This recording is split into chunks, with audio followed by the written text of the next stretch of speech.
উপকূলীয় এলাকায় রীতিমতো তাণ্ডব চালাচ্ছে ঘূর্ণিঝড় রিমাল। গাছপালা উপড়ে গেছে, ভেঙে গেছে বাড়িঘর, পানিবন্দী হাজার হাজার মানুষ।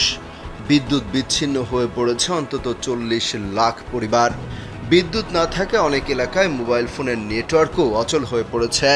দক্ষিণ অঞ্চলে কি হচ্ছে তা বোঝার উপায় নেই গণমাধ্যমে প্রকাশিত তথ্য ছাড়া। এলাকা ছেড়ে রাজধানীতে বসবাস করা অনেকে উদ্বেগ প্রকাশ করে সামাজিক যোগাযোগ মাধ্যমে স্ট্যাটাস দিচ্ছেন।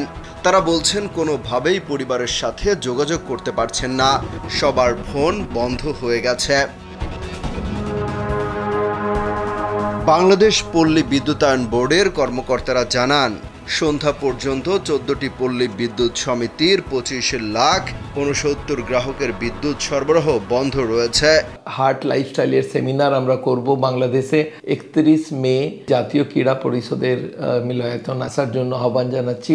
বিদ্যুৎহীন এলাকাগুলোর মধ্যে রয়েছে পটুয়াখালী, বাগেরহাট, ভোলা, পিরোজপুর, সাতক্ষীরা, বরিশাল ও ঝালকাঠি। রাতে আরও 8 থেকে 10 লাখ গ্রাহকের সংযোগ বিচ্ছিন্ন করা হয়। বিদ্যুৎ বিভাগের সংবাদ বিজ্ঞপ্তিতে জানানো হয়েছে, ঘূর্ণিঝড়ের কারণে যথাসময় বিদ্যুৎ সংযোগ বিচ্ছিন্ন করা, খুলনা ও বরিশাল অঞ্চলে কর্মকর্তা কর্মচারীদের ছুটি প্রয়োজনে বাতিল এবং অতিরিক্ত জনবল প্রস্তুত রাখার নির্দেশনা দেওয়া হয়েছে।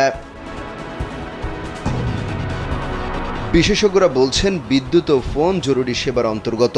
দুর্যোগের সময় বিদ্যুৎ সরবরাহ ব্যবস্থা চালু রাখতে বিশেষ উদ্যোগ প্রয়োজন।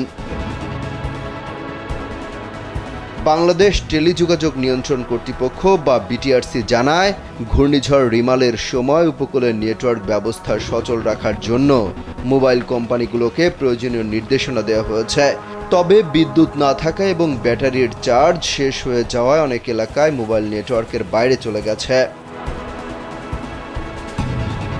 রোববার সন্ধ্যার দিকে ঘূর্ণিঝড়টি বাংলাদেশের উপকূলে আঘাত হানতে শুরু করে। পরে রাত 8টার দিকে ঘূর্ণিঝড়টির কেন্দ্র মোংলার দক্ষিণ পশ্চিম দিক দিয়ে পশ্চিমবঙ্গ উপকূল এবং বাংলাদেশের খেপুপাড়া উপকূল অতিক্রম শুরু করেছে। এর প্রভাবে উপকূলে ভারী বর্ষণের পাশাপাশি তীব্র বাতাস বইছে, যার প্রভাবে টানা বৃষ্টিপাত হচ্ছে রাজধানী ঢাকা সহ সারা দেশে। কোথাও কোথাও বন্যা পরিস্থিতি দেখা দিয়েছে। এছাড়া পাহাড়ি অঞ্চলে ভূমিধসের শঙ্কা করছেন অনেকে। বাসিন্দাদের নিরাপদে সরে যাওয়ার নির্দেশ দেওয়া হয়েছে। অমিত হাসান রবিন, কালবেলা।